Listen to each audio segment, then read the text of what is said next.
Hello there, it's Sunday the 2nd of April. I'm Andrew Wilson, and welcome along to the Full Scottish. I'm sorry we're starting a little bit late this afternoon. We've been bedeviled with the technical gremlins once again. This afternoon, I have the latest daily update from Ukraine on day 403 of the illegal Russian war of aggression and imperial ambition. Then I will introduce our guests for this afternoon, and then together we will take a look at the past week's headlines from Scotland and around the world. Russia assumed charge of the UN Security Council on Saturday, causing fury inside Ukraine, with President Zelensky labelling the situation absurd and destructive. It's hard to imagine anything that proves more the total bankruptcy of such institutions, he said. Russian Foreign Minister Sergei Lavrov will chair the meeting when Russia assumes the Council presidency. As of the 1st of April, they're taking the level of absurdity to a new level, said Sergei Kyslytsya, Kyiv's permanent representative. Ukraine's Foreign Minister, Dmitry Kuleba, said that it was a stark reminder that something is wrong with the way international security architecture is functioning. The UK Ministry of Defence intelligence update says the performance of the Russian Chief of the General Staff, General Valery Gerasimov, is pushing the limits of how far Russia's political leadership will tolerate failure. The Russian Defence Minister, Sergei Shoigu, has promised to increase the supply of munitions to Russian forces during a visit to the headquarters of Moscow's troops fighting in Ukraine. The International Monetary Fund's Executive Board has approved a 4-year, $15.6 billion loan program for Ukraine, part of a global $115 billion program of economic support. The US General Mark Milley is reported to have said Ukraine is unlikely to expel all Russian troops from its territory this year. Prosecutors have asked a court to put the abbot of the Kiev-Pekhersk Lavra Monastery, Metropolitan Pavel, under house arrest, accusing him of supporting Russia's invasion of Ukraine and inciting religious hatred.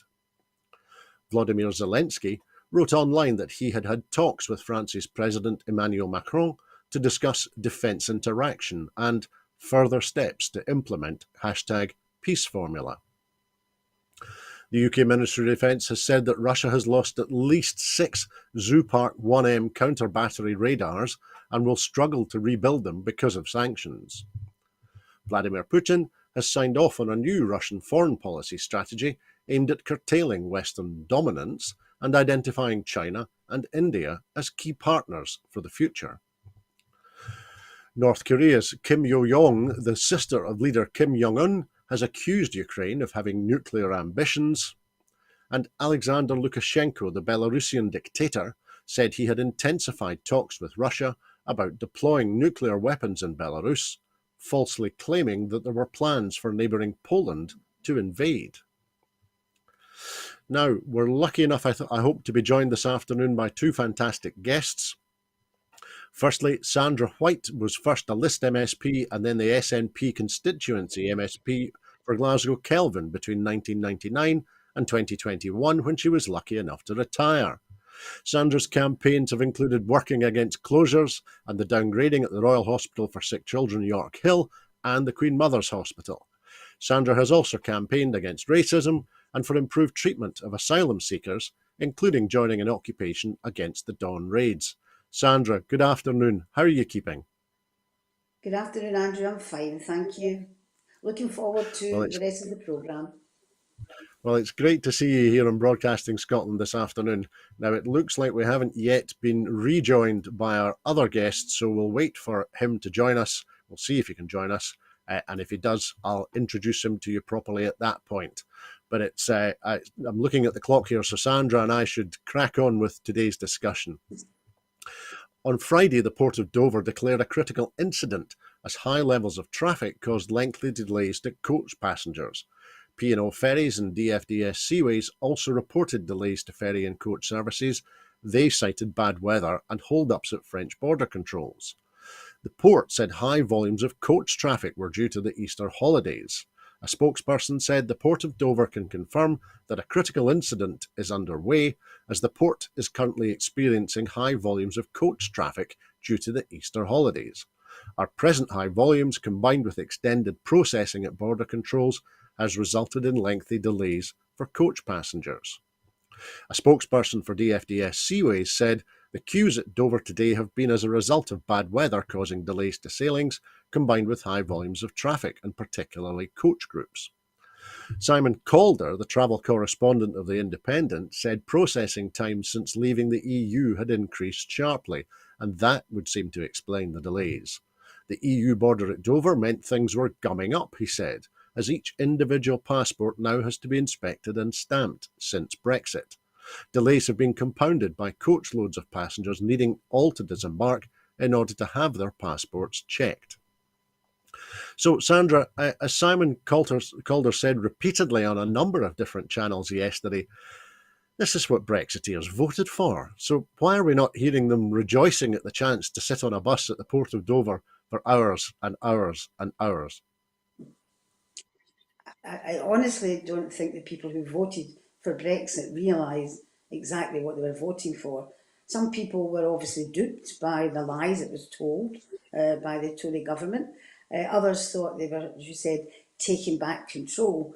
But it's absurd that you've got to go through this process constantly of basically getting your passport stamped, getting it checked. Because let's remember as well, which wasn't said by the Tory government, you can only spend 90 days abroad. So they will be looking at how often you've been abroad as well as stamping your passport. So it's an absolute absurdity. And if I could just come in on the Ukraine situation just for a minute, please, Andrew, in Of course, regards Sandra. to getting the presidency of the UN Security Council, that is an abomination. It's an absolute disgrace. And I wonder exactly, can the UN carry on with this decision? Can other countries boycott when Russia has this presidency? I think it's something that's worth raising and asking. That's a very good question, Sandra. The notion of it being a Security Council being led by Russia, which is prosecuting an illegal war in Ukraine in one of its neighbours, seems absurd, as President Zelensky has described it. What do you think of the prospects for other permanent members of the Security Council coming up with a solution to the current absurd situation? I think the only thing they can do is boycott it. I mean, they say that because of the legislation, the rules of the UN, they cannot stop Russia from having this month's presidency. But there must be something that they can do, change the rules or just boycott it when they're there. Because after all, Putin is being chased as a war criminal, against the actions against Ukraine. And if he steps outside Russia, he will be arrested as a war criminal. How can you sit in the United Nations and have people there who are actually actively being pursued as war criminals, or their president is being pursued? Something needs to be done. I think the UN has been, in my opinion anyway, talk and no action for many years with lots of things. And maybe this is a catalyst which will change some of the legislation or some of the countries, in the UN. Thanks, Sandra. Now, coming back to the situation of people crossing the Channel and the critical incident that was declared at Dover, the port of Dover on Friday, with thinking about people crossing the Channel, without being too glib about this, should perhaps the French authorities instead start housing British travellers behind barbed wire in former army bases and air force stations and make them wait for 18 months without recourse to public funds before they even get their passports stamped? That sounds a wee bit fairer. Or maybe should the French Navy start turning back boats trying to make the crossing from England to France? It's a bit radical there, what you're saying there, Andrew. It's certainly a talking point. But the fact of the matter, the French have said, they were willing to, share the cost of more, areas where the checkpoint areas where they can go through. People going abroad can go through from Dover to Calais, etc. But the British government, Westminster, has said no. And basically, it's people have got to realise that they voted for this so-called Brexit. And I always take issue of this as well. They keep talking about a blue passport. Now, I'm not colourblind, but unfortunately I had to get a new one, and mine's is black. It's not blue, basically. I wish I had an independent Scottish passport, but unfortunately at the moment I don't. But they voted for it. Take back control. They've certainly done that. And look at the coach loads of kids who there's no toilets there or anything. Absolutely, Sandra. Now, I was going to move on a little bit and look at another aspect arising as a result of Brexit, because for decades, the cheapest and fastest way to move goods between Ireland and the continent was the so-called land bridge via Britain and the Dover-Calais crossing. Linda, Brexit's can you double hear me? whammy of customs checks and delays has hugely Oh, increased both costs and uncertainty, prompting businesses to bypass the UK. The consequences for the two ports have been spectacular. Given a chance by Brexit to persuade traders that the longer sea crossing between Ireland and mainland Europe was now viable, Cherbourg and Rosslare have seized it with both hands. Before the UK left the EU, Rosslare was underused, with only 6 sailings a week to the continent, all into Cherbourg. Now it has 30 plus to Cherbourg, Le Havre, Bilbao, Dunkirk, and Zeebrugge, a 5-fold increase that has led to record overall freight traffic. Weekly sailings from Cherbourg to the Irish ports, meanwhile, by this summer have more than doubled to around a dozen, with Irish ferries sailing 4 times a week to Dublin, Stena Line 6 times a week to Rosslare, and Brittany ferries also returning to the Rosslare route after a long absence. Now, the surge in continental traffic has created more than 200 new jobs around Rosslare, the port is operated by Irish Rail, and has boosted the entire region. Investment in Rosslare is surging. The port itself has launched an ambitious expansion programme, including new access roads, deepening the harbour, automating, digitalising, and introducing offshore wind. And the costs of the investment will exceed €400 million, which is by far the biggest in the port's history. And Eamon Hoare, the Deputy Chief Executive of Wexford County Council, said a similar sum was already being spent on district infrastructure, including extending the motorway that links Rosslare directly to Dublin and Belfast. He said there's an economic boom underway in the southeast. A lot of new businesses, particularly technology companies, have started moving in. And Brexit is definitely a driver, an accelerator in that process. Now, I can hear in the background that we're joined by our second guest for the afternoon. Richard, can you hear me? Can you hear me? I've always been able to hear you. I think it was the problem was in the other direction.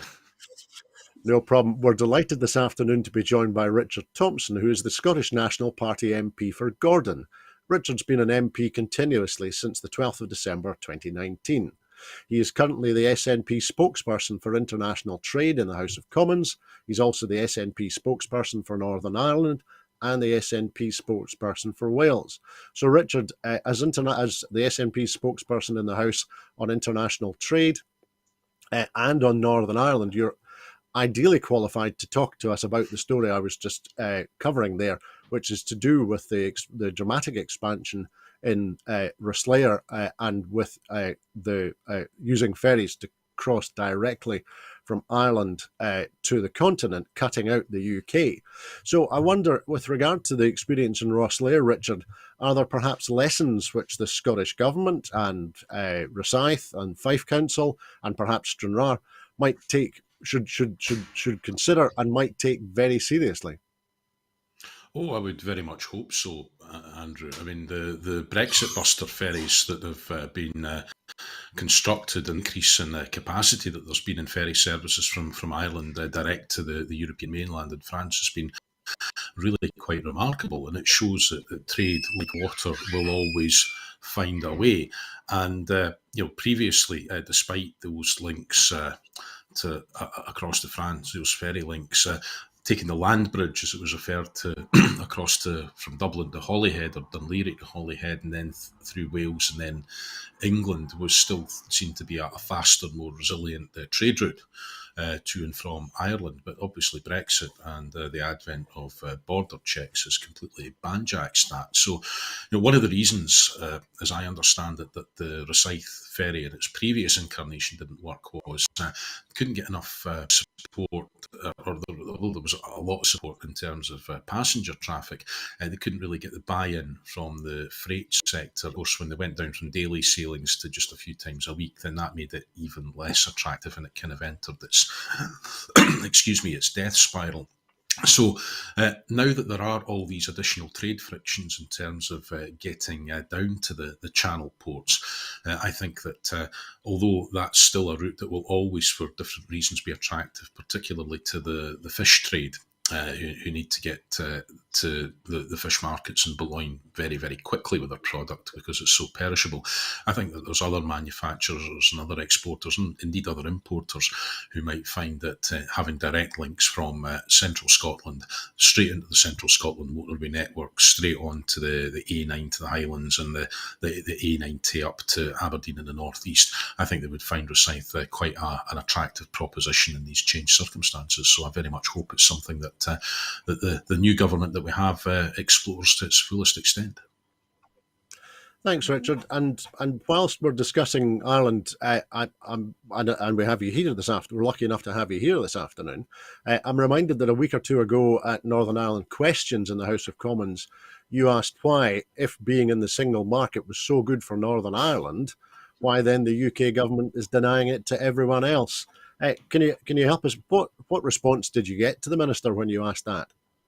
Oh, a load of waffle, frankly. I mean, I wasn't the first person. I wasn't the first person to ask that question, and I'm certain. I very much hope I won't be the last. But what we usually get in response is that it's some kind of argument that Northern Ireland is a special case, which of course it is. I mean, nobody wanted to see a land border going back up across the island of Ireland. But at the same time, it was really quite revealing to see Rishi Sunak, after he'd come up with his Windsor framework to take some of the rougher edges off the Northern Ireland Protocol. And the protocol, for all that they teased the UK government that they were the ones who had agreed it, even if they didn't understand it. There were some significant issues around how that protocol operated. So the Windsor framework is a big improvement in anybody's money. But when he hightailed it across to Belfast to tell people in Northern Ireland what a great deal this was, it was almost as if he thought the TV signals wouldn't get back across the North Channel to Scotland or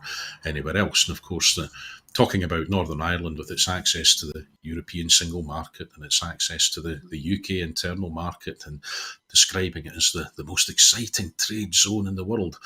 Of course, that was exactly the situation that we all had before Brexit. And I think it's also a sign of not just how contemptuous the Tories are towards us, but they must think our heads zip up the back. And of course, now with Labour and the Liberals, they had a choice between two unions, the Scotland and the European Union, or Scotland and the Great British Union. They've chosen the British Union, of course, so they are now every bit as much of a party of Brexit as the parties that Bill Cash and Mark Francois are a part of. It's quite clear that if we want to get back to getting that kind of same market access as Northern Ireland and to remove the trade barriers that we now have with our 27 former colleagues in the European Union, the only way back to that is through EU membership. The only way to EU membership is Scottish independence. Thanks, Richard. I'm looking at the time now, and I think it's probably we should move on to our next item now, because the UK government's energy announcement has been heavily criticised by senior SNP leaders, including the new First Minister Humza Yousaf, for having a complete lack of credible detail for Scotland's Acorn project. The Energy Secretary Grant Shapps announced a series of measures and investments on Thursday, including a commitment to increased carbon capture, usage and storage, CCUS. Westminster said that at this stage it considers the Acorn transport and storage system in Aberdeenshire one of the two best placed to deliver on its objectives. But the First Minister hit out at the UK government plans as he claimed its new energy strategy had relegated the Acorn project, and the SNP Westminster leader Stephen Flynn called them a letdown. He said this was trailed as a Green Energy Day, but it feels more like Groundhog Day, with a complete lack of credible detail on when the Acorn project will be given the green light to progress. He went on, "You were really left to ponder what exactly the point was in this so-called announcement. While the EU while the EU and US pump cash into green investments and carbon capture technology, the Tories can't even get their act together on the long-promised, yet continually snubbed Scottish cluster. This plan is a mere drop in the ocean compared to what's required. Now, Westminster rejected the Aberdeen carbon capture project in an initial round of funding in 2021. That decision was branded as a political choice by the SNP at the time, who were also left disappointed when Jeremy Hunt's spring budget announcement in March didn't commit to any funding either. Now, Richard, you're the MP for Gordon, so we'll come to you first. Last week, you asked the UK government to clarify its timelines for developing the Acorn CCUS project at Peterhead, given that we've heard all these promises before, not least in 2014, which, as you pointed out, seems like a generation ago to many of us. What reply did you get from the minister when you asked him with regard to about those timelines? I got told I was being ever so slightly unfair, which was obviously a terrible misdemeanour on my part. But not only did we hear it ahead of 2014, when we were told that if we voted no to independence, that the project was going to get the go-ahead, pretty much in short order.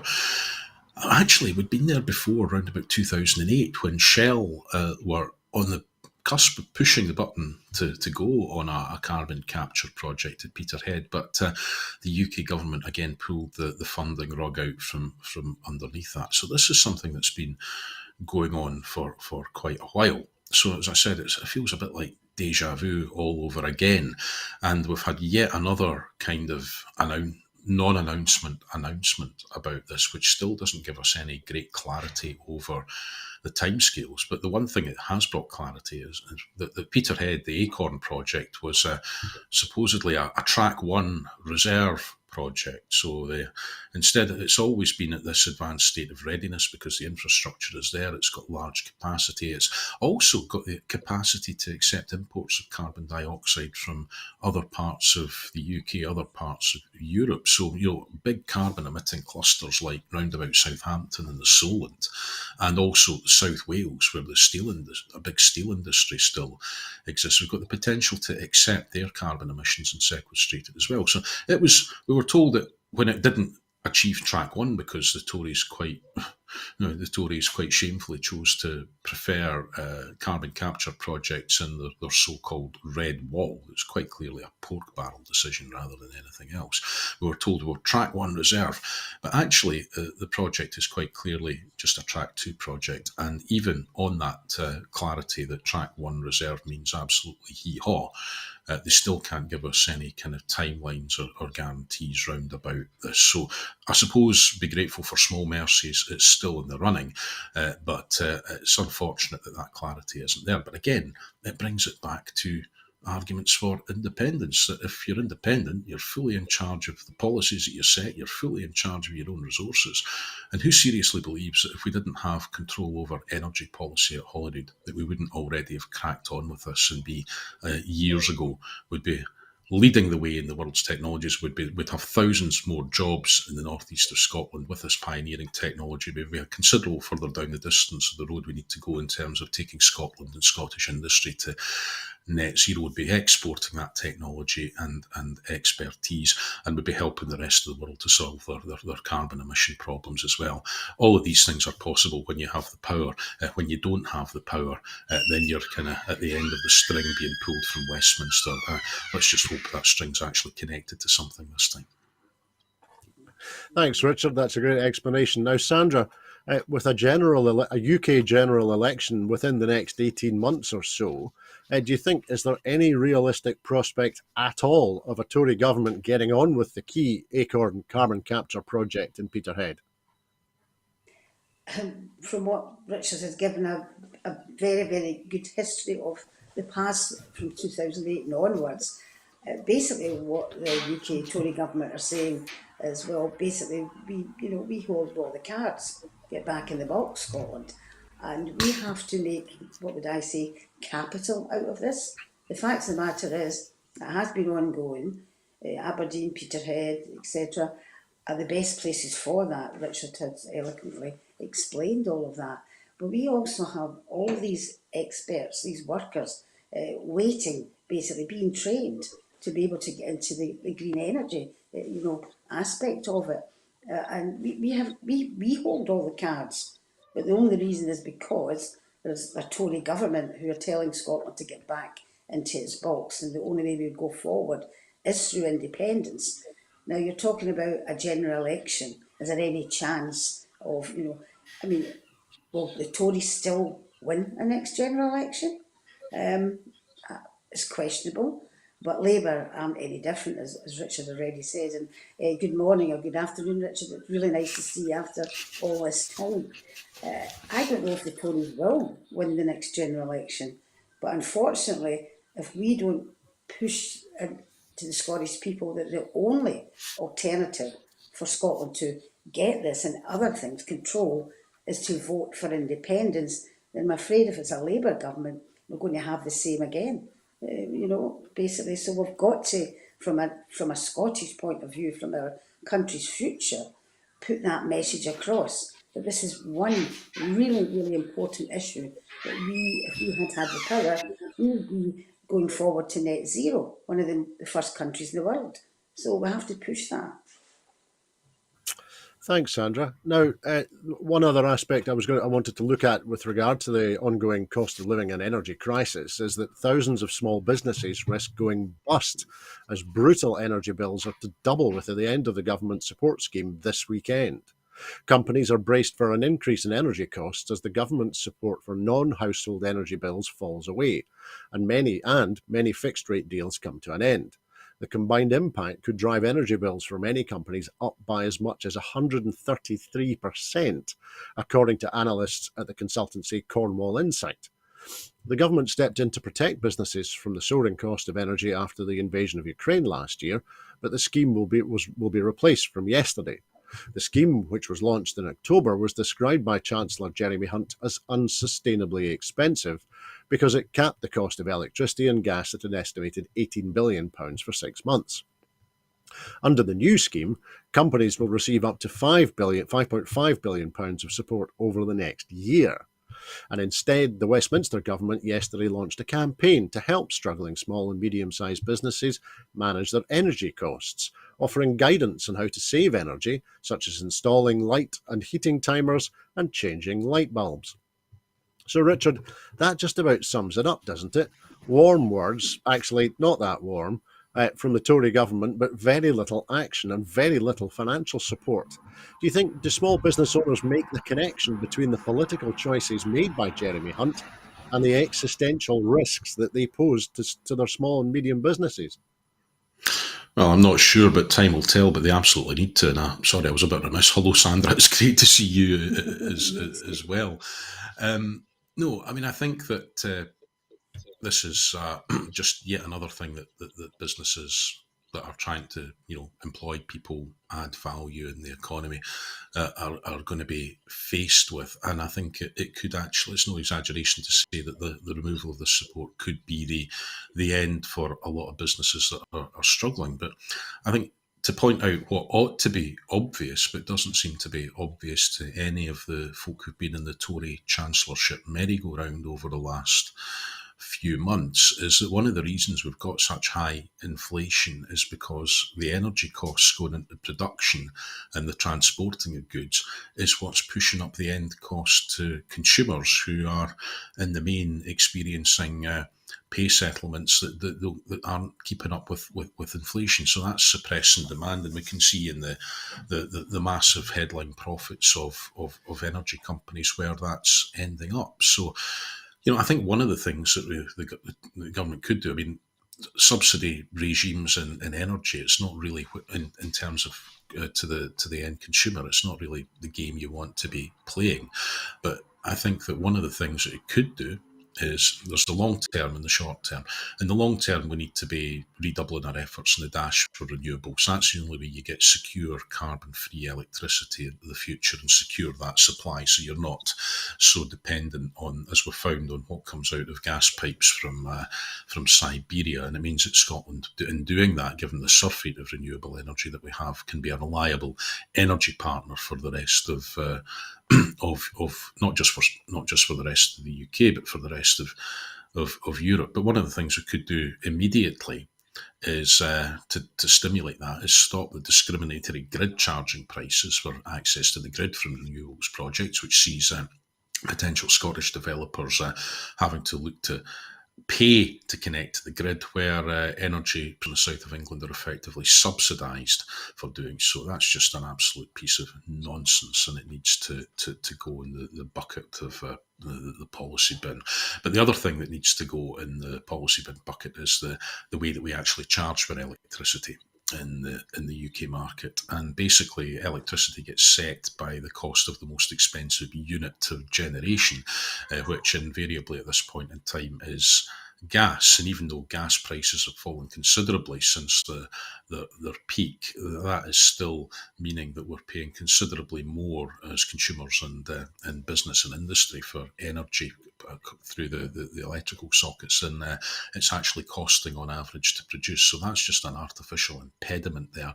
And if the government were to get rid of that part of the electricity market, they might find that prices fall quite dramatically of their own accord, and we wouldn't end up in this sort of cliff edge situation where you have a subsidy one day which is keeping your head above water, and you find it's removed the next day while prices are artificially high, with all the perils that brings for what it is you're trying to do.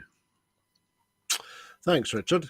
I think we should move on now, because after much speculation, a grand jury has indeed indicted the 45th President of the United States. No president has been indicted before. For any other politician, it would signal the end of a political career. But in Mr. Trump's case, the question is to what extent a prosecution will act as fuel for a movement that seems to be flagging. Mr. Trump has been fundraising for weeks on the back of his impending indictment, which he predicted was coming on social media on March the 18th. That turns out to have been one of his more accurate posts. If Mr. Trump has committed a crime, it would be wrong to duck prosecuting him only because that would put stress on America's governing institutions. Other countries have successfully prosecuted former presidents and prime ministers. Think of Silvio Berlusconi in Italy or Nicolas Sarkozy in France. America should not endorse Richard Nixon's view that if a president or a presidential candidate does it, then whatever it was, it's okay. So, Sandra, we don't yet know the detail of the indictment, so I'd like to look at the wider issue with you for a moment. Trump seems to think that he's above the law. It could be said that Boris Johnson holds the same opinion about himself and his chums. So after so much political demagoguery over the past few years, is it now time that voters reminded those who they voted for exactly who is in charge, and specifically that they are not above the law? I absolutely agree with you there, Andrew. When you were talking about Trump, I could just see in front of me, basically Boris Johnson's face, because there's not a thread between the two of them. We talk about democracies, and supposedly America and Britain are one of the great democracies of the world. But this Tory government and the whole, Westminster system is not democratic at all. Basically, I would hope to see Boris Johnson facing charges and going to jail. And not just him, all the other ones who have made profits, basically, from the fast tracking of the COVID situation as well. It has certainly shone a light on how undemocratic the UK is. And if it has shone a light and people sit up and take notice, i.e. the voters, then that can only be a good thing. I'd like to see Boris Johnson in his wee orange suit, yes, in jail. Basically, we could possibly get a twin cell with Mr. Trump, if that so happens. I'm sure we could look for an extradition. After all, Boris Johnson, he had American citizenship, did he not? Basically. So maybe we could look into that. But I think what it does is shine the light. The serious aspect of it is the fact that the UK is not democratic. The Westminster system is not democratic.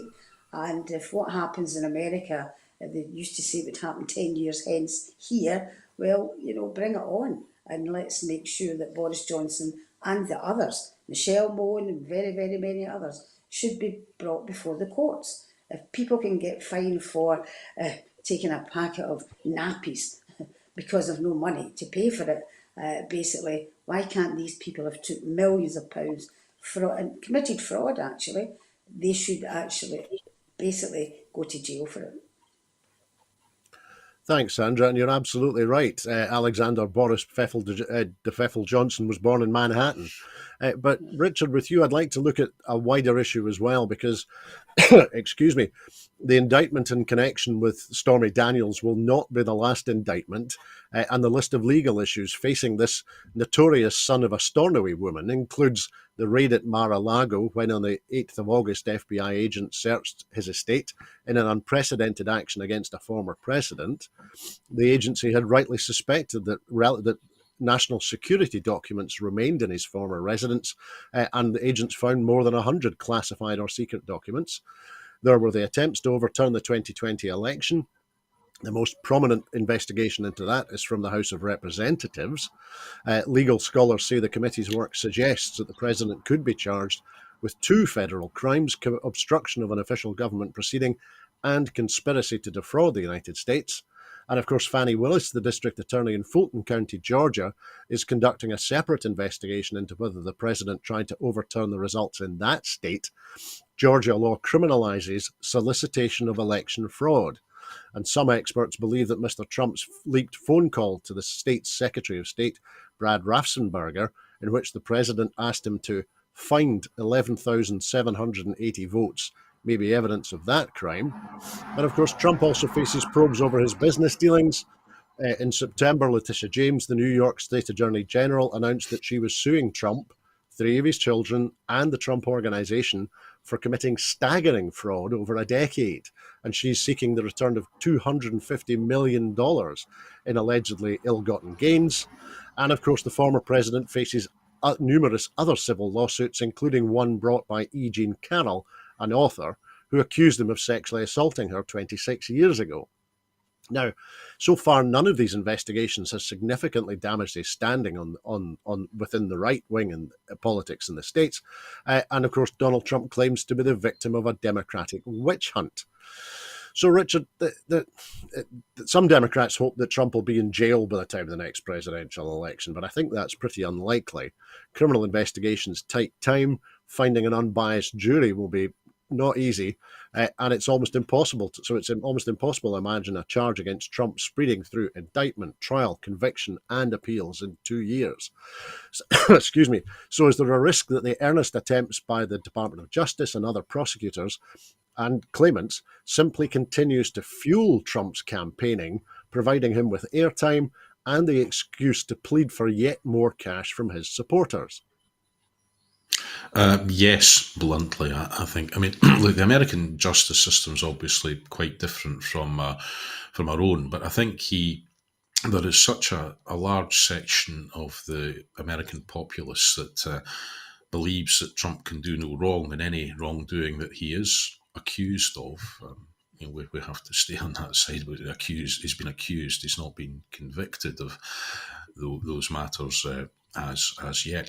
That every accusation just simply builds his standing amongst them and fuels the conspiracizing that somehow there's an establishment there that is out to get him, all the while he and his supporters try earnestly to rewrite the history of his time in office. I mean, I would hope it would be manifestly obvious to anyone that he is completely unsuited to any kind of public office whatsoever. He's not even suitable to be the dog catcher, frankly. And I think that there's no one individual smoking gun in all of this, but what it does seem to point to is a pattern of behaviour that would suggest that he thinks that the rules do not apply to him. He's a man who's clearly very, very used to getting his own way in any number of few aspects of life. And I think that the thing that will take him down, if anything does in a legal sense, it has to be just the slow, meticulous turning of the wheels of this to finally hold him to account in an actual court of law rather than courts of public opinion, whether that's over the quite extraordinary events of the insurrection prior to him demitting the presidency, or whether it does come down to more the sort of more torrid and sordid aspects of cover-ups ahead of a presidential campaign, which can be classed as misdemeanours in terms of perverting the course of justice and breaching of campaign rules. So, I think we just have to sit and watch the circus go past as the wheels of justice turn as they have to. But I think that America's in a pretty poor state. We see that, of course, in much of the way that you see Boris Johnson's acolytes shilling for him still in the press and the media here. But there's a section of the population that has basically closed itself off to any kind of alternative viewpoint or any kind of reason on this. And I just hope that, as you say, that people recognise the danger and that he is actually not able to leverage this set of events for further financial grift and gain. Thanks, Richard. Now, for our next item, I'd like to come back to Scotland and Scottish politics. We've seen a great deal of politics in Scotland over the last few weeks during the leadership campaign and election for the leadership of the SNP. Excuse me. And I was wondering whether a divided or a yes movement which might be divided, could it succeed? Is it possible for independent supporters to use opposition and unionist attack lines to attack other independent supporters? And can they still expect to build the necessary clear majority support for Scottish independence if they do so? Sandra, coming to you first. Leslie Riddick and others are leading calls for a constitutional convention that, in her words, is ambitious, inclusive, reaches beyond party boundaries and trusts the yes movement. She said that the politicians need to harness the diversity of the wider movement for the next stage.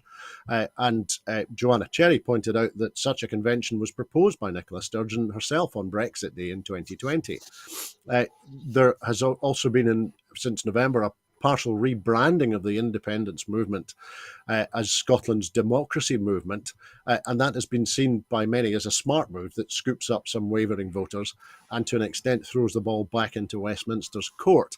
So Sandra, is a new constitutional convention the right way forward for the yes movement, or is there anything else that should or could be being done, do you think? We've been down this road before, the Constitutional Convention, been down this road when we were trying to get devolution. Do we go back over it again? Personally, my personal thought is no. We have, we had a citizens' assembly. I think I'd prefer to see that, basically maybe based on the model, which I think it was in Ireland, which was very successful in some of the legislation that they spoke about. When you talk about the Yes movement and political parties, i.e. obviously the SNP and the Green Party, which support independence, the Yes movement hasn't always just voted, or been members of the SNP. It is a very different group, basically. It campaigns for independence, but it doesn't necessarily want to belong to a political party. And I think people get a trifle mixed up in that respect, to think if you support independence, you've got to belong to the SNP.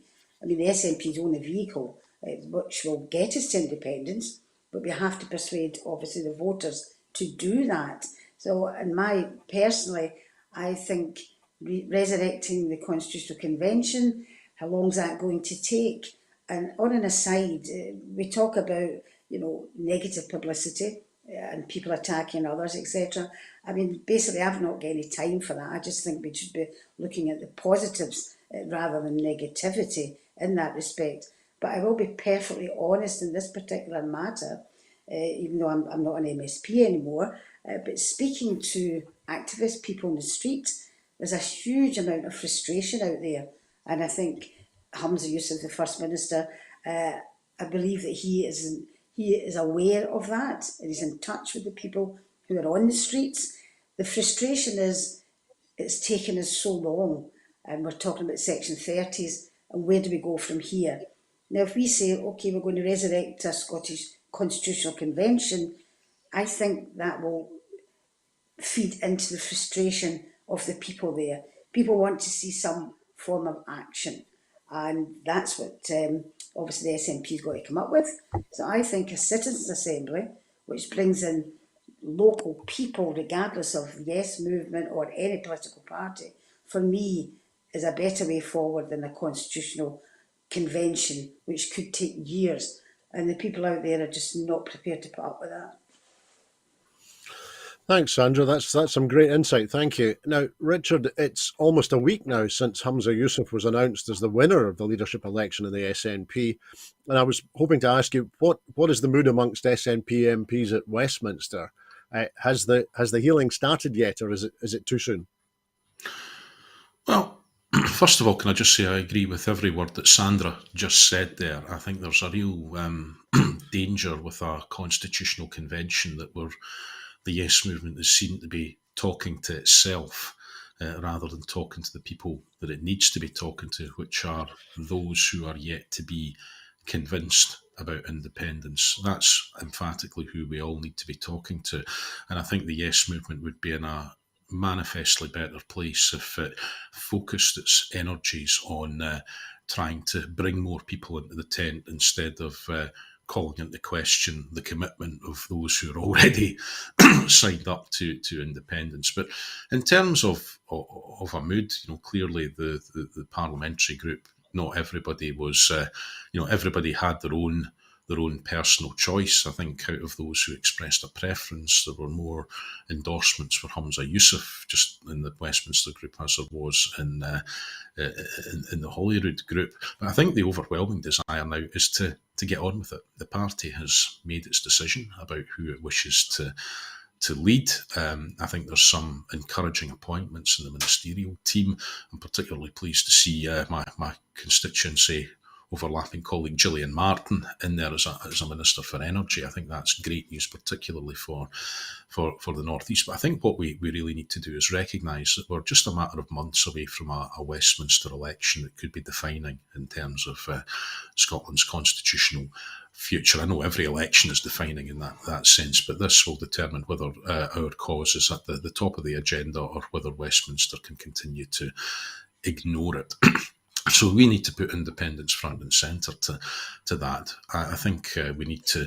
There's more that we could be doing to make sure that our Westminster and Holyrood colleagues are, always working as effectively together as they can be. But we've got our key role at Westminster in terms of highlighting the Scottish democratic deficit, in terms of highlighting how Westminster mismanages the powers that are reserved and why they'd be much better exercised from an independent parliament in Scotland. But we've also got to have a laser-like focus on some of the day-to-day issues as well, like the cost of living, the things that are really occupying people's attentions. And it's only by doing that we're able to adequately, as a movement, link the Constitution of Scotland with the condition of Scotland, rather, with the Constitution of Scotland, and to let people understand why it matters who gets to take decisions about how our resources are applied. So that's a key role for Westminster-based politicians to make that argument, and also to make the argument that nobody seriously expects Scotland's voice to be amplified if you end up with a few extra greasy pole climbers in the Labour Party warming the benches there, instead of having people whose sole focus morning, noon and night is advancing the Scottish interest, as is the case with SNP MPs. So I think now that we've taken the personnel decision about who is going to be first lead the party, who's going to be First Minister, it should be all hands to the pump now to make sure that we're making the case for independence in the best way, and to help our constituents and our communities and link the condition of Scotland to the Constitution in the best way we can. So that's certainly what I'm focused on, and it's what I believe the groups are focused on as well. Thanks, Richard. Now, Sandra, Richard mentioned the general election there, and it's been reported that unionist parties are hoping to capitalise on a recent drop in support for the SNP with a tactical voting pact, bringing Tory and Labour supporters together. According to the Sunday Times, Scottish Tories will urge their backers to vote Labour in key constituencies at the general election in an effort to what they call end nationalist dominance. The Scottish Tories appear to want their better together partners to join them in a vote smart strategy, which could help Labour win back seats in the Central Belt, and in return they hope Labour will help them secure more wins in rural areas. A Scottish Tory source said, with the election of Humza Yousaf as SNP leader, there's an opportunity to end nationalist dominance and make them pay the price for ignoring Scotland's real priorities. But that requires Scots to vote smart to maximise tactical voting. That means putting normal party politics to one side and voting for the candidate most likely to beat the SNP. Now, Sandra, do you think is this a warning that of a change or a hardening in the approach of the Unionist parties, or is this a signal of a recognition amongst the Tories of the shrinking support for their parties amongst voters in Scotland? I think it's a wish list, basically. But we've seen it before. We saw it, well, Richard will know, up in the Aberdeen area, etc. We've even seen it here in the Central Belt. Basically, they know that independence is on the move. People wish for independence. So what I've been seeing, I think you can see it if you look at the maps and the votes, is that the unionist vote, whether they're Tory, Lib Dem or Labour, has consolidated in certain areas. So there has been tactical voting coming across for a number of years during the elections. It's nothing new. And you have the Better Together campaign, which everybody knows about. So they have been doing it anyway. You'll have your hardcore Tory and Labour who will not tactical vote. They'll vote for the party that they want. I think it's a sign of how frightened they are, basically. And to me, to do that is more a negative campaign than a positive campaign. And if you look at some of the leaflets that's coming out for Tory and Labour, they don't even mention what political party they are. In fact, in some cases down south anyway, they're coloured yellow and they're coloured green to make people think that it's the Lib Dems or the Green Party. They don't even say what party they're standing for. I think they're frightened, absolutely frightened, and it won't wash. We've seen the consolidation. It can only go so far, and I think it's consolidated so much now that it won't work. It won't wash. People won't fall for it. Thanks, Sandra. And Richard, our good friend Professor John Robertson's been writing this morning on his blog and at Talking Up Scotland too. John said the last two full Holyrood polls post Humza do look bad, both under 40% support for the SNP and 4 results under 40% since February 2023, but it's been worse before. It seems a distant memory, but for a year from November 2017, support barely crept above 40% and fell below it 6 times. At the end of 2019, however, after the election of Boris Johnson, support soared to 58% and above for more than 20 polls, peaking at 58% twice. Now, we were back in the 40s and 50s at the end of 2021, throughout 2022 and 2023. And in that time, we've seen Labour and Conservative leaders come and go, and a few SNP crises slavoured over in the press, but few have had more than a minor effect, and none have had a lasting one. So John says there's no reason to think support will not climb again when Sunak wins the general election, or when another of Thatcher's children, Sir Keir Starmer, disappoints his voters by working hard against their interests and for the corporations. So, Richard, is Professor John Robertson right?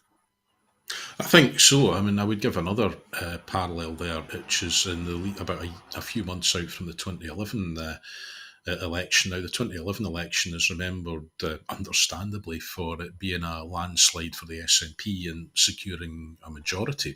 But what people forget in that is that a matter of months out, Ian Gray was away out in front as leader of the Labour Party. It looked like Labour were on course to show that the 2007 result was an aberration and people were going to come home to Labour.